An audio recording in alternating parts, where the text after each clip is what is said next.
नमस्कार दोस्तों। पश्चिम बंगाल वो राज्य जहां कभी बीजेपी का नाम लेने वाला भी बहुत मुश्किल से मिलता था। वो बंगाल जहां दशकों तक वामपंथ का लाल झंडा लहराया, फिर ममता बनर्जी की तृणमूल कांग्रेस ने पूरे सिस्टम पर कब्जा जमा लिया और आज उसी बंगाल में भाजपा पहली बार सरकार बनाने जा रही है।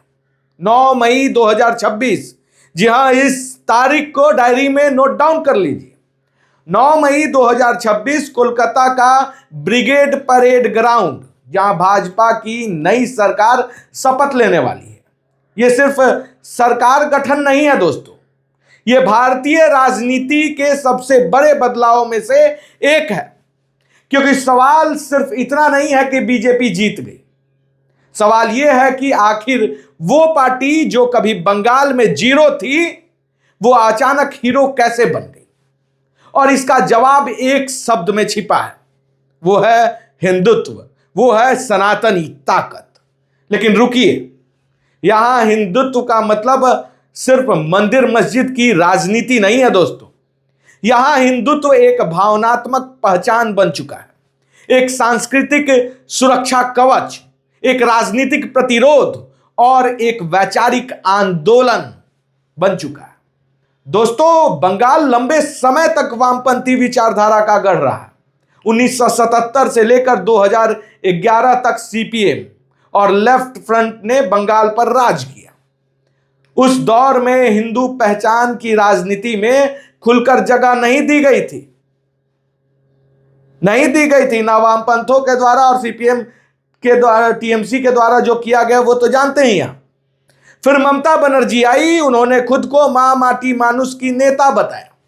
लेकिन धीरे धीरे बंगाल की राजनीति में एक बड़े वर्ग ऐसे महसूस करने लगा कि उनकी धार्मिक और सांस्कृतिक पहचान को दबाया जा रहा है। रामनवमी की शोभा यात्रा पर विवाद शुरू हो गया, दुर्गा विसर्जन बनाम मुहर्रम विवाद स्टार्ट हो गया बंगाल में। सीएए और एनआरसी के विरोध में हिंसा उत्पन्न हो गई बंगाल में। संदेश खाली जैसे मुद्दे, मुर्शिदाबाद में जो दंगा हुआ वो, और सीमावर्ती जिले में लगातार बदलता जनसंख्या संतुलन, ये सारे मुद्दे हैं, ये जो सारे परेशानी है, वो एक साथ टीएमसी के राज में शुरू हो गई। इन सारी घटनाओं ने बंगाल के हिंदू वोटर के मन में एक असुरक्षा पैदा की।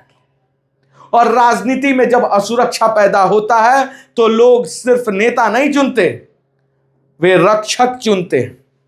मैं फिर से दोहरा दूं कि जब राजनीति में असुरक्षा का माहौल बनता है तो लोग नेता नहीं, रक्षक चुनते हैं।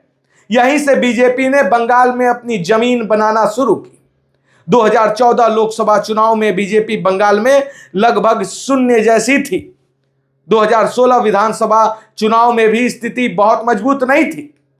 लेकिन 2019 आते आते भाजपा ने 18 लोकसभा सीट जीत ली। 2021 में सत्ता भले ना मिला हो बीजेपी को, लेकिन भाजपा मुख्य विपक्ष बन गई थी तब तक। और अब 2026 में उसने इतिहास बदल दिया। लेकिन क्या सिर्फ हिंदुत्व से चुनाव जीत गई है भाजपा? नहीं, यह आधा सच होगा। असल में बीजेपी ने बंगाल में 3 बड़े नैरेटिव सेट किए। पहला, हिंदुत्व और सांस्कृतिक पहचान।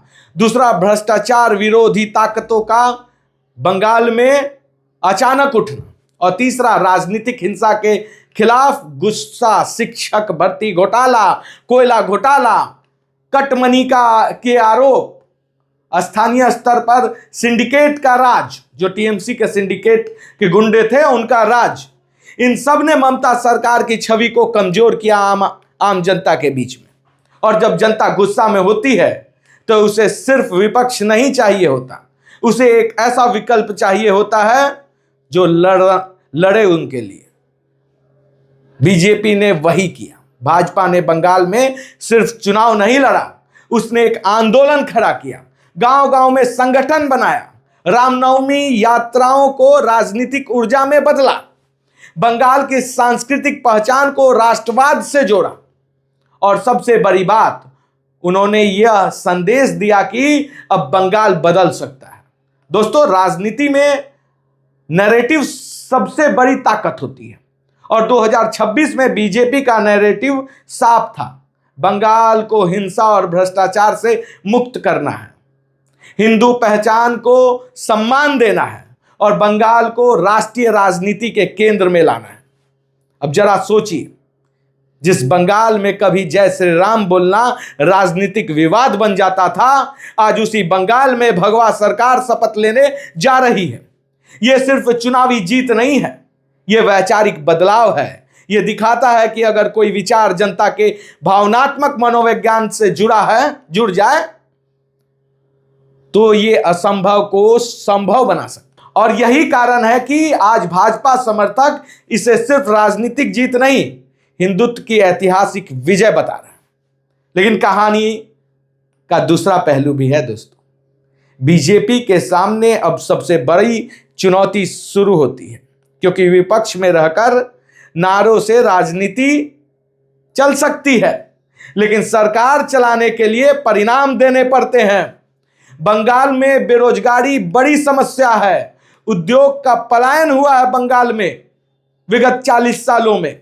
राजनीतिक हिंसा की छवि खत्म करनी होगी, कानून व्यवस्था को बीजेपी को सुधारना होगा और सबसे बड़ी बात, बंगाल की सांस्कृतिक संवेदनशीलता को समझना होगा, क्योंकि बंगाल सिर्फ चुनावी राज्य नहीं है, यह भारत की बौद्धिक राजधानी भी रहा है। अगर बीजेपी यहां विकास और प्रशासन दोनों देने में सफल होती है तो 2026 की यह जीत भारतीय राजनीति का टर्निंग पॉइंट माना जाएगा। और अगर असफल हुई तो यही जनता अगले चुनाव में सत्ता से बाहर करने में भी देर नहीं लगाएगी। दोस्तों, ये बंगाल की हकीकत है जो मैं बता रहा हूं, लेकिन फिलहाल तस्वीर साफ है। जिस पार्टी को कभी बंगाल में बाहरी कहा जाता था, आज वही पार्टी बंगाल की सत्ता के केंद्र में बैठने जा रही है। और यह घटना भारतीय राजनीति को आने वाले वर्षों तक प्रभावित करेगी, क्योंकि बंगाल का संदेश सिर्फ बंगाल तक सीमित नहीं है। यह संदेश पूरे देश के लिए है कि अगर कोई विचार जमीन पर भावनात्मक आंदोलन बन जाए तो राजनीति का सबसे मजबूत किला भी ढह सकता है। और शायद यही वजह है कि आज भाजपा समर्थक एक बात बार बार कह रहे हैं, जो बंगाल में जीरो था आज वही बंगाल में हीरो बन गया है।